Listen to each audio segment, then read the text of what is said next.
Good morning. It is 8:31, so we are going to call the Transportation Policy Committee to order. Good morning, and thanks everyone for being here. We do have a quorum, so we can move to item number 3 on the agenda, which is safety procedures. And to pull one out of Judge Parrish's book, we'll just follow Mr. Atkinson when that happens. Okay, agenda item number 4, public comment period, acknowledgement of guests in the room. I know there's a couple of guests we have in here, and Mr. Jones, do you want to do a couple introductions?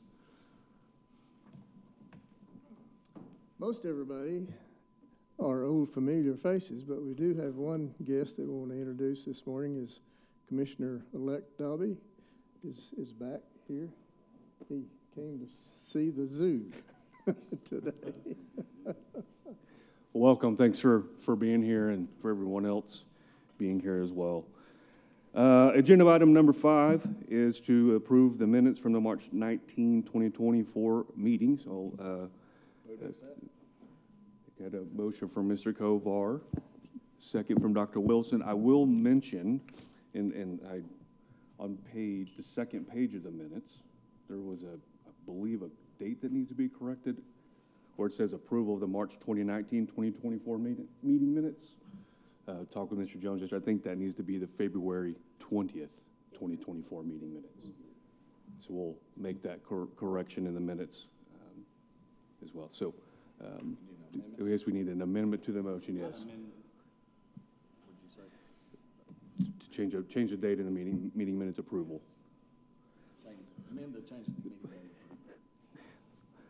So I got an amended motion, got an amended second. All those in favor, signify by saying aye. Aye. Any opposed, same sign. Motion passes. All right, agenda item number 6 is to take action regarding a letter of resignation from the chair of the Transportation Policy Committee meeting. And in your backup, Ms. Sheila Patterson-Harris sent in a letter of resignation since she will not be, she's retiring from the city and the Lubbock City Council, and so she is not here today, and that's why you've got me. So, Mr. Chair, I will move to reluctantly and respectfully accept the letter of resignation from Sheila Patterson-Harris. I'll second that. Got a motion and a second there. All those in favor signify by saying aye. Aye. Any opposed? Same sign. Motion carries. And we are going to change, there's flip 7 and 8. So we're going to skip to agenda item number 8 and discuss and take appropriate action to install the current vice chair as the chair of the policy committee and the selection of another vice chair. So just need a simple vote to make that happen. Mr. Chair, do you want to take this as 2 votes? Mr. Vice Chair, almost Chair, my apologies. Yes, sir, we can do that.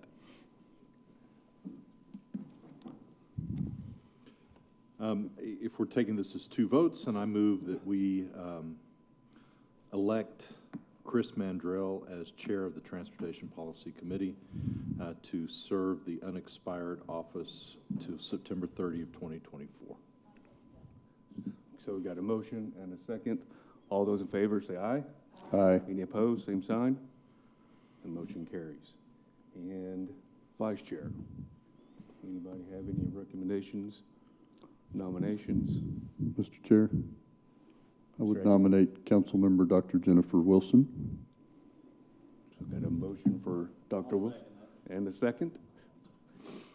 Got a motion and a second for Dr. Wilson to be the vice chair. All those in favor say aye. Aye. Aye. Any opposed, same sign. You all right with that? Okay. Department check first. It's a little late now. Okay. Very good. Okay. Warren wasn't here, we could have got him. Man, we were this close. He was trying to break quorum. Okay, so thanks for that. We're going to jump from 8 back to 7. We have a resolution to honor the service of Ms. Sheila Patterson-Harris to the Policy Committee. Been her years of service here, so we thank her. She's not here to thank in person, but we do thank her for her service here. Really appreciate all the time she's given. And any words from Mr. Jones there? No, I'll just be sure and get her that resolution when she gets back into town. Mr. Chair, I move that we adopt Resolution 2024-05, honoring the service of the Honorable Mayor Pro Tem Sheila Patterson-Harris for her extremely outstanding work on the Transportation Policy Committee. So we got a motion and a second there. All those in favor signify by saying aye. Aye. Any opposed, same sign. Motion passes. We have very much appreciate what Ms. Sheila did for the policy committee in her time here. Okay, number 9, discuss and take appropriate action regarding the TxDOT external audit report of the MPO for March of 2024. So I'll turn it over to Mr. Jones.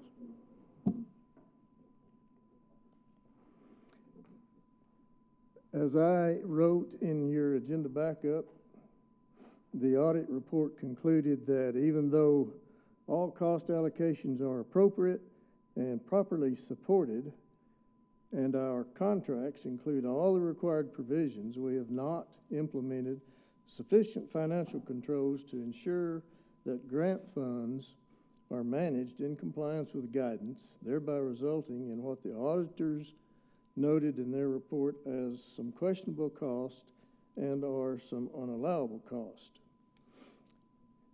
Overall, we just need to tighten or strengthen our internal controls. Specifically, as noted in the deficiencies, for the area of expenditures, the auditors noted, and by the way, you have the audit as a separate attachment in your email.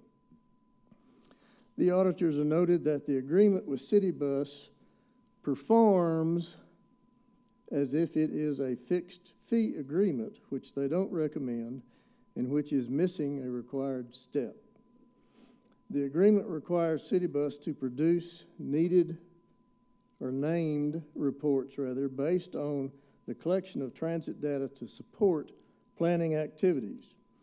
The agreement stipulates a lump sum payout of $53,700, and that was a FY22 number, and also allows the option of monthly invoicing supported by source documentation.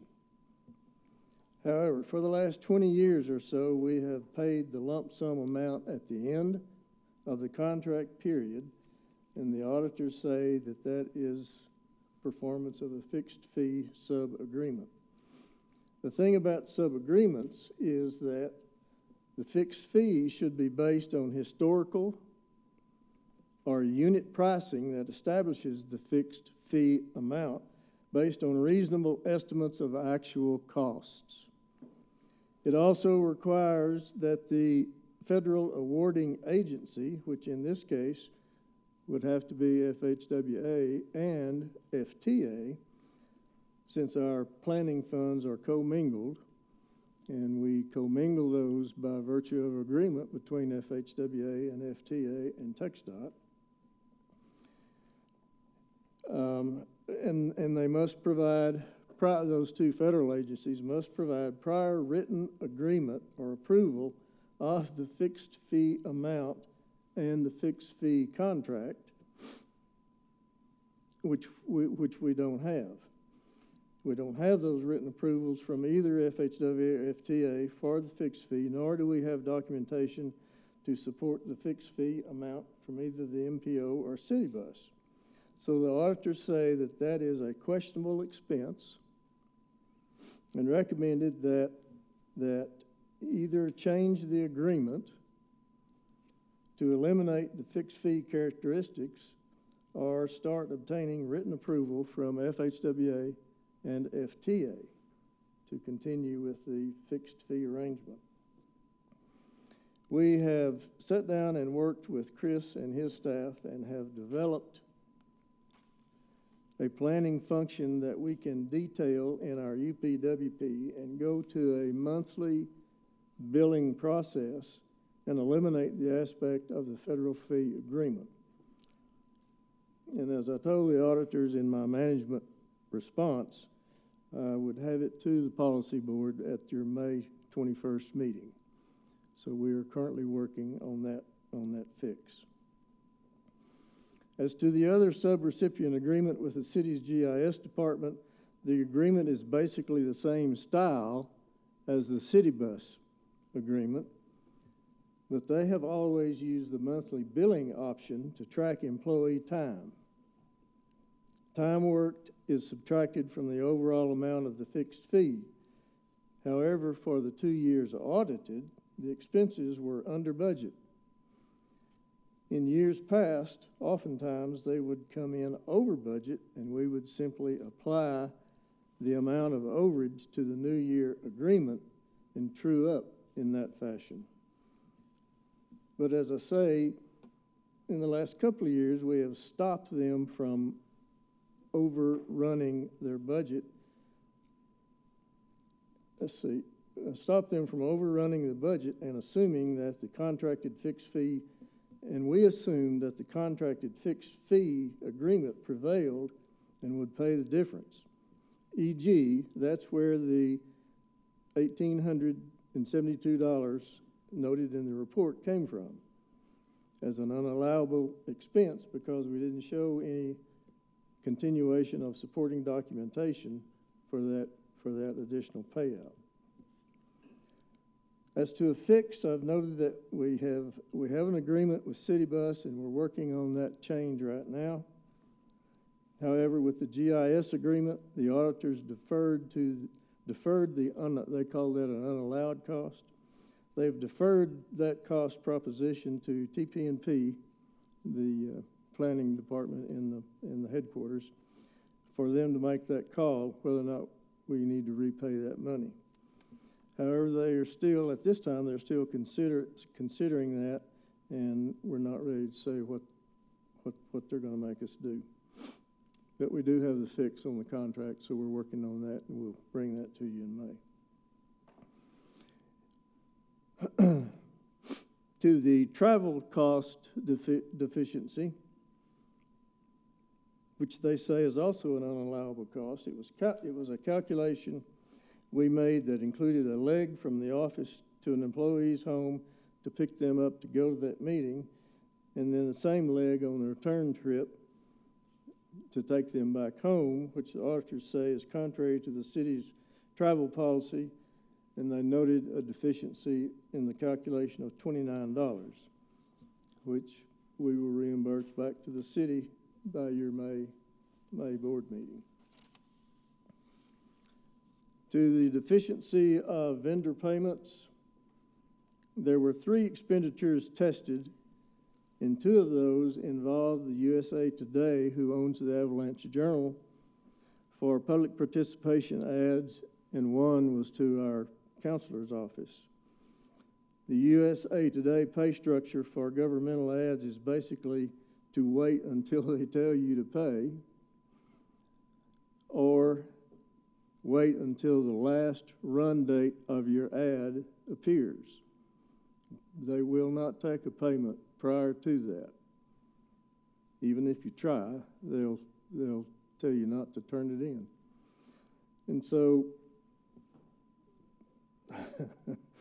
we missed a couple of 30-day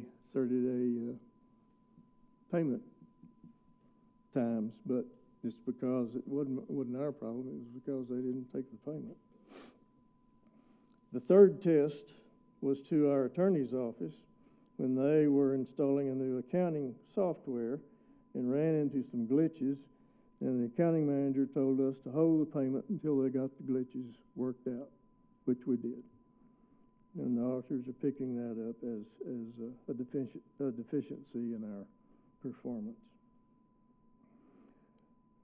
And again, in my management response, I objected to that deficiency, and I thought they were going to take it out, but they didn't.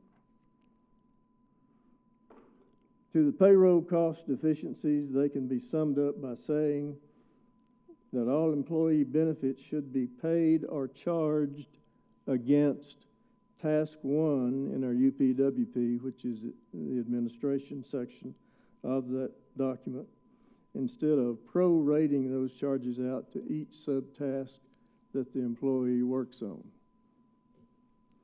And we've already started doing that with our current payroll, so we've fixed that.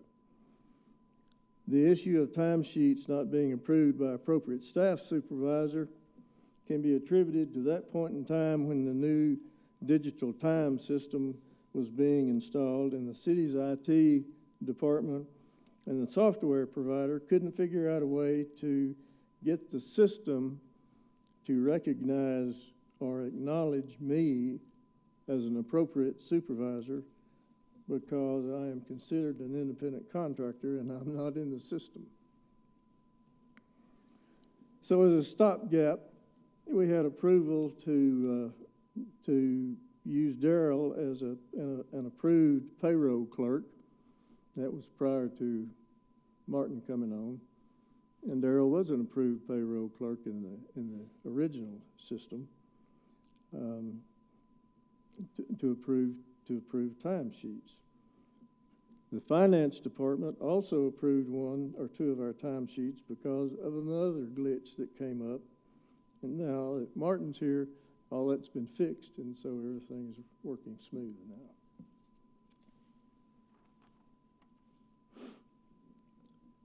In the area of subrecipient monitoring, they say we don't comply because we don't perform a risk analysis for non-compliance either at the MPO level or at the subrecipient level. To remedy that, we are working with the city's risk manager to develop a statement and process to meet this requirement.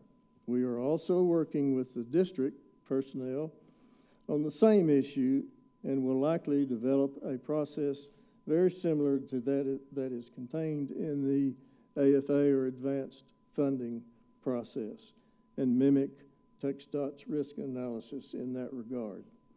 And again, we'll bring that to you at your May meeting. Additionally, we will verify and address that the city's GIS department and CityBus do or do not participate in the city's single audit each year as part of that risk analysis. Further, the one subrecipient agreement that they say has the most deficiencies in the financial reporting area is the CityBus agreement, which we've already talked about, and I've already explained to you the fix that we are working on there.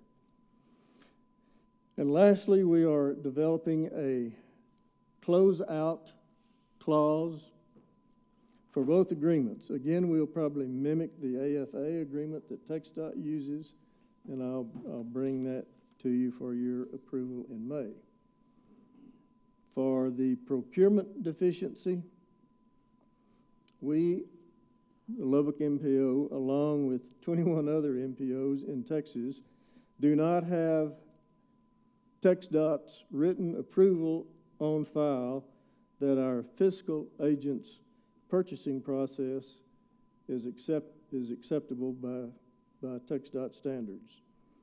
And according to the auditors, we were supposed to have that and keep it on file as part of our TxDOT planning agreement.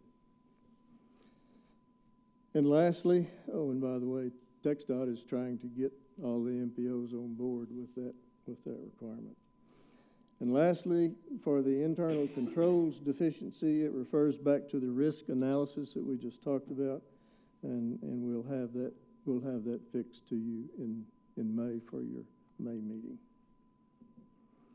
So that's a summary of all the recommendations in the report, and I'd be glad to answer any questions. Judge Parrish. Thank you. Mr. Jones, I want to circle back to the CityBus grant funds. So you're running into end-of-year true-up issues. Are you going to run into those issues when you go into monthly payments? And will the TAC be able to provide that monitoring process for you? Yes, we can involve the TAC in several ways, but as we switch over to a monthly billing process where we have identified tasks in our UPWP, as they bill us monthly, we'll have the same look at timesheets and other items to create a paper trail to keep that task on order and on time. And at the end of the time period, the task will be completed. Whereas now, they work as they want to during the year and complete those reports, and we just transfer money at the end of the year. And there's no supporting documentation leading up to the delivery of those documents. That's what the problem is. One problem. And the other problem is we didn't get federal approval of using the fixed fee process.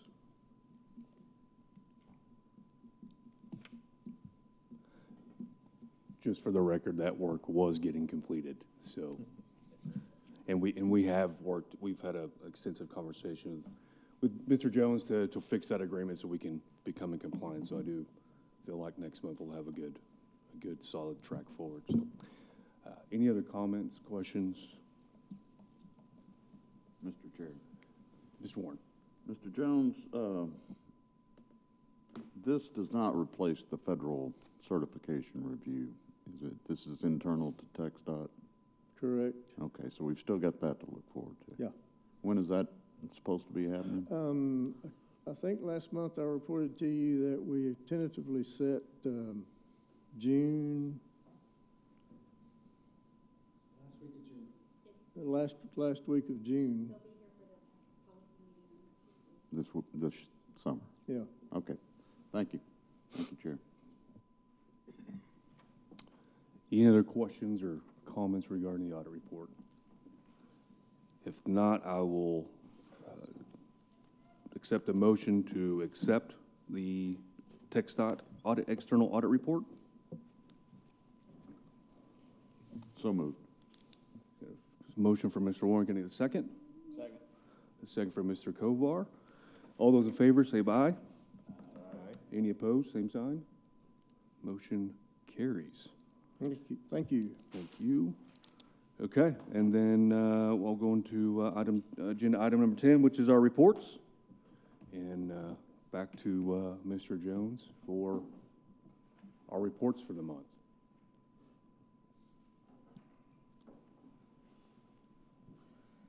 For the Metropolitan Transportation Plan, there's not much more to add that I didn't write in your backup.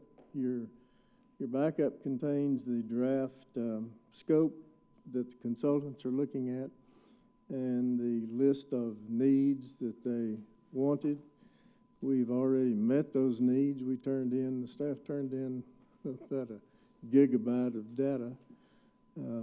So I'm sure they feel like they're drinking out of a fire hose right now. But they are matching that data to their proposed scope to be sure that they've got everything they need. They're looking at their chapter titles as well. We've got a timeline set. We had a phone call this morning from headquarters that said the cost is likely to be $400,000, which is less than what we talked about originally. And that's all I know. We've got another meeting tomorrow to talk about the scope and to get started. Mr. Chair. Mr. Atkins. Thank you. Thanks, David. I believe last time we were at 500, and now we're at 400. And there was some discussion about whether that's an 80-20 split or all on us. Do we know that yet? I was told this morning that 400,000 is just going to be the MPO's cost, and they're going to take it out of our fund balance. Use PL funds. Fund balance is a little over 900 right now. Okay, thank you. And the schedule for completion, if I'm looking at this correctly, is completed MTP by October. Well, even before that. I mean, it says in here Yeah. August to meet the regular scheduled meetings, the 30-day window. The conversation we've had to date is that they're looking at an August public involvement piece, which would get you a September approval. Okay.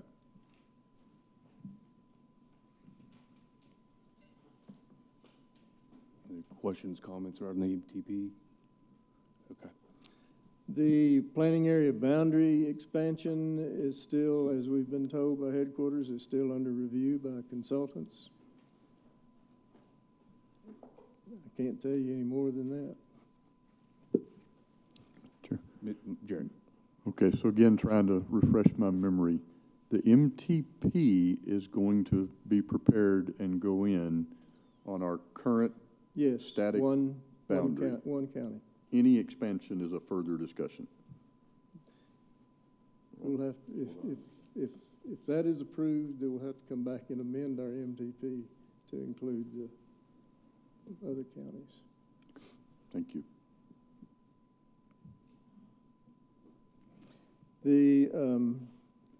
Are we moving on, Yep. Mr. Chair? Yes, sir. I've asked Kylan to report to you on the April call for May quarterly revisions on our 23-26 TIP, give you an update on those TIP projects.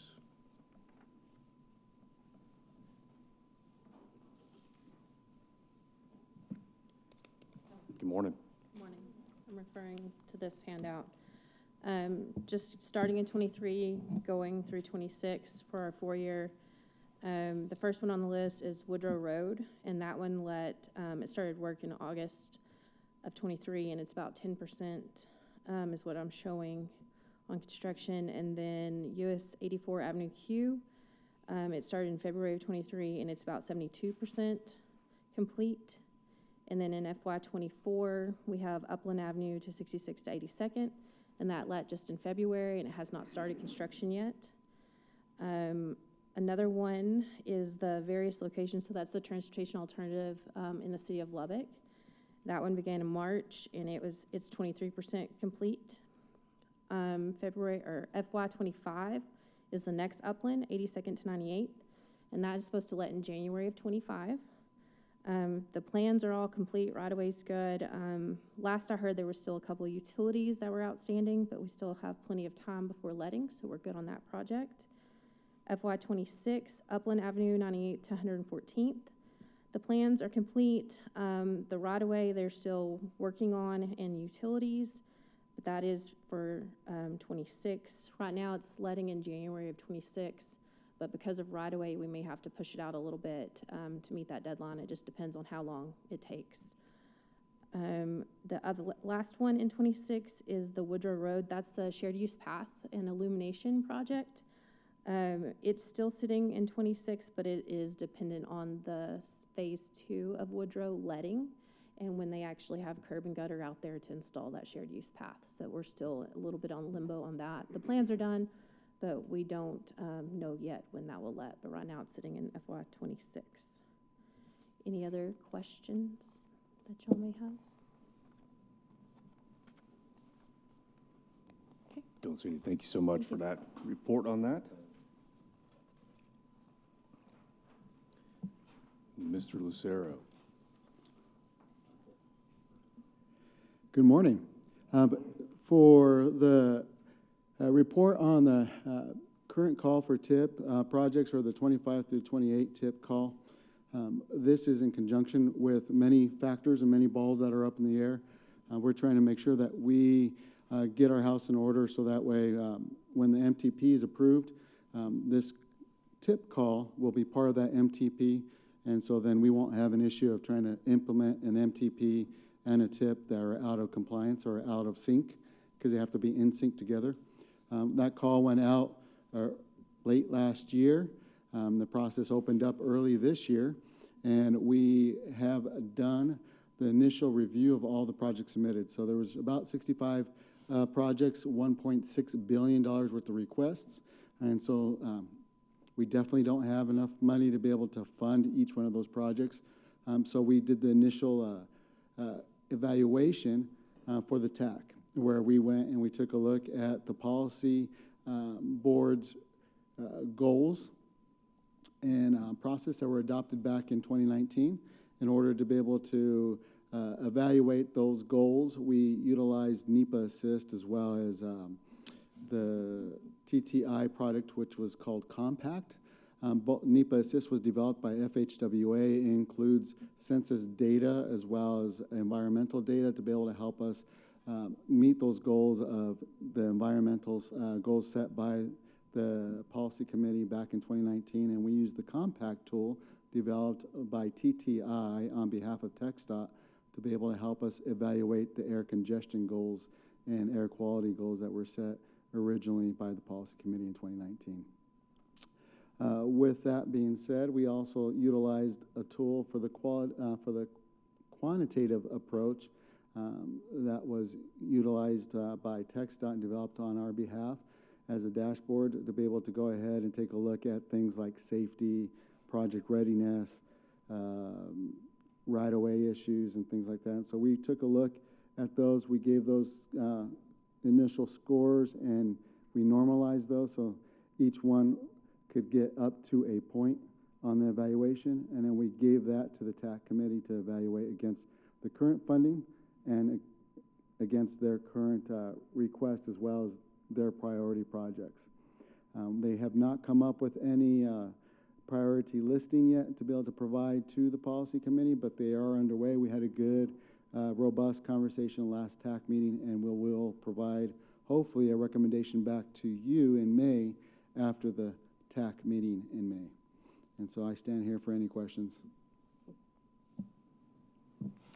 Questions, comments on the tip revisions? Unseen.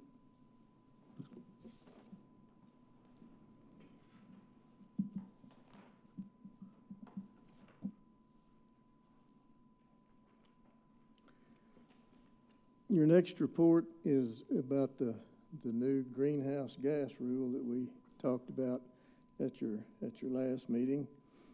A federal judge 2 weeks ago now in the U.S. District Court for the Northern District of Texas struck down FHWA's greenhouse gas rule that required states and MPOs to measure highway-related greenhouse gas emissions and determine declining reduction targets.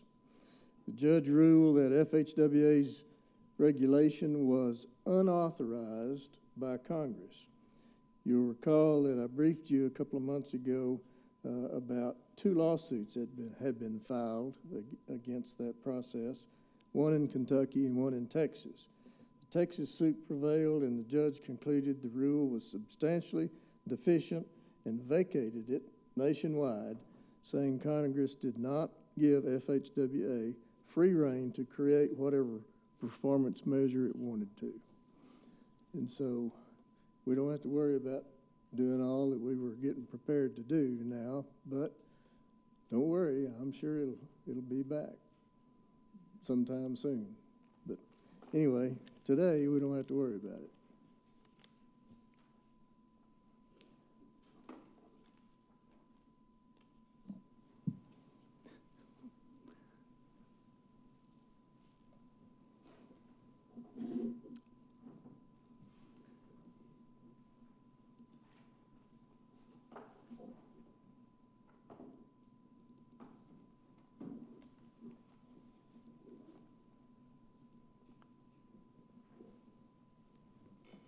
Would you like me to introduce the topic? Please. I'm here really quick. I created a PowerPoint, but I know concerning time, what I might just do is jump into the actual dashboard. The PowerPoint was going to go through some of the things that were done and discussed for the dashboard and what were created. We took a look at the crash history and the data. We did a dashboard overview with the TAC and with stakeholders. They created specific tools to be able to take a look at that crash data. And then we have upcoming enhancements and reports that we could utilize for creating documents that are needed for support of other future grant applications and needs. In order to be able to do this, though, I'm going to go ahead and jump out of the PowerPoint and just go straight to the nuts and bolts for you and go into the actual web page itself. So when you take a look at this web page, if you were to click on there, this was the link that was sent out to all the committee members last month. Hopefully you had an opportunity to be able to drive into it and jump in and try to test it out. It starts off in Lubbock County. As you can kind of come on in, you zoom in, it groups all the accidents in certain areas by numbers. And so as you zoom in, you can get those numbers and those dots to break apart a little bit more. But as you can kind of see, the larger dot will give you the larger amount of groupings of accidents in those areas. You can come up and select on the CSJ or the project agreement. These are all the projects that have been constructed in the MPO or are currently under constructed in the last 10 years. And so if you were to click on one, it will automatically zoom to that project, and it will tell you what type of accidents you have. On the right, all the contributing factors are listed. On the bottom, the years from 2015, or in this case it's 2015, but it's the last 10 years of accidents history for that, those projects that are selected show up. And on the right, it gives you a breakdown on severity. What I like to kind of zoom in here really quick, if you take a look, everybody should recognize this project right off the bat. This is Avenue Q. This is an ongoing project. If you take a look, the reason why Avenue Q was selected in the first place was we were having high crash rate along that corridor, and improvements needed to be made. If you take a look at 2015, you can kind of see, you know, minor injuries were about 15 accidents a year. You had 3 serious injuries, and you had what appears to be 2 fatalities. If you come all the way to the current year, that project's still under construction. It has about 12 accidents thus far. Of minor accidents or minor injuries, you have 3 fatal injuries along that corridor, and you have 1 serious injury in that corridor right now. Well, what this does is it allows us to be able to take a look at improvements in the projects created here in the MPO. One of the requirements that we have is to document if the projects that we are doing are making a difference for our constituents. And this will eventually, once this project is complete, we'll be able to take a look at pre-accidents, you know, pre-construction. We'll be able to take a look at accidents during the time of construction. And then since we keep the window over 10 years, as the years go on, we'll be able to take a look how effective this project has been after the project has been completed. One of the things that we're trying to get completed up here on the top will be a button that once you select all your projects or the accidents that you were trying to take a look at, you'll be able to click on a button and have a report that will come up and tell you exactly how many accidents they were, what type of accidents, when they occur, instead of having to come through and pull that information manually. On the bottom here, you can kind of see we could take a look at them by year, we could take a look at them by month, day, and hour. The interesting thing is you can kind of take a look by day. You can kind of see the trends that come along. When are those accidents really occurring? And then, you know, because based off of the actual location you chose. We are also going to have a new button once we go live that will start off with a front page, and it'll give you directions on how to utilize this tool and what it's meant for. And this is one of many tools that we're going to be creating. So this will be the first dashboard that will go live on the MPO page. The next one that we are planning to get up and going will be a census data dashboard. And then the one after that will be a transit dashboard that we are working with City Bus to create as well. And so we'll be creating multiple dashboards, tools for our stakeholders to utilize and be able to go to be able to find the information they need for ARA grants or for, you know, FAST Act grants and things like that. Martin, sorry to interrupt. I played around a little bit with this. When do you plan on a go live on this? So we plan on trying to get this up and going before your May meeting. So if you as a policy committee feel that we are good to go, there's no concerns here, or if there are minor tweaks, we can go ahead and go back with our team to be able to make sure we make those tweaks. But from a dashboard standpoint, we have taken and scrubbed the data and evaluated it. We feel that the data is good, and the way it is projecting, it projects correctly.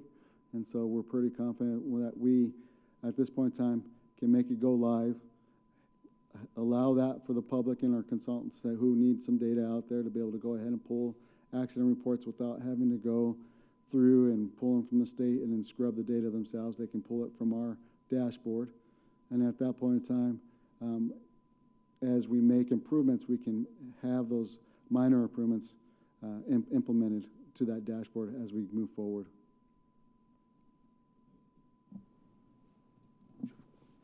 Go ahead, Ms. Comer.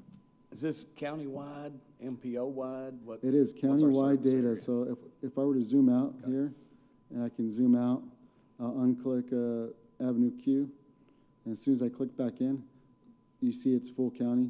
So you can go anywhere in the county, you can zoom in all the way here to shallow water, and you can kind of take a look at the accidents that are occurring there in shallow water. The color dots tell you if it's fatal, so if it's a red dot, you know those are fatal accidents. Blue dots are serious accidents, and yellow dots are minor accidents. As you zoom in, you can kind of click on the actual accident itself, and it'll kind of tell you a little bit about that information. It was on a Sunday at 21 hours, and so you're looking at basically 9 p.m. So it occurred on Sunday at 9 p.m., and that was in the month of April. And you can go all the way back out to 2019. And so as you're doing that, as you can kind of see the data is there, you can pull it out one by one. What we're trying to do here is we want to be able to create a tool that, maybe you can come up here and utilize the select tool, and you would say, I just want to be able to select everything within that corridor. You would be done. It would select all those accidents for you. And then the final product would be where we would click the button, and it would pull the report and give you all those accidents from 2016 through 2022 with the number of fatals, the number of serious accidents, minors, and things like that. When do you anticipate that reporting piece to be? We are currently working with TTU. They just need to be able to see what that final report needs to look like, and then they'll pull up the algorithm to fill in the blanks. And so the report will be a standard template, much like is already produced for, much that is required already for some of our safety applications. And so we'll take that federal application report and then just have blank spots where the algorithm will pull these and automatically implement it into those blank spots for you. And so we're hoping to have that done by probably early summer. Mr. Chair, Ms. McDonald? on what site will that go live? I'm sorry. It will be on our dashboard page, which will be a new page on the MPO page. We'll have a link from the front page that will go to the dashboard page. Thank you. And when do you anticipate that being on the website?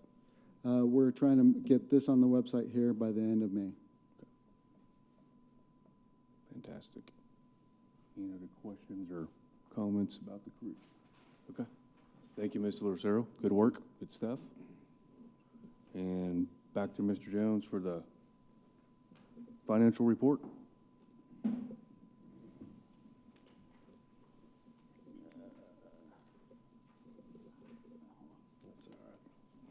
Last report, financial report through February, which is the 42nd percentile.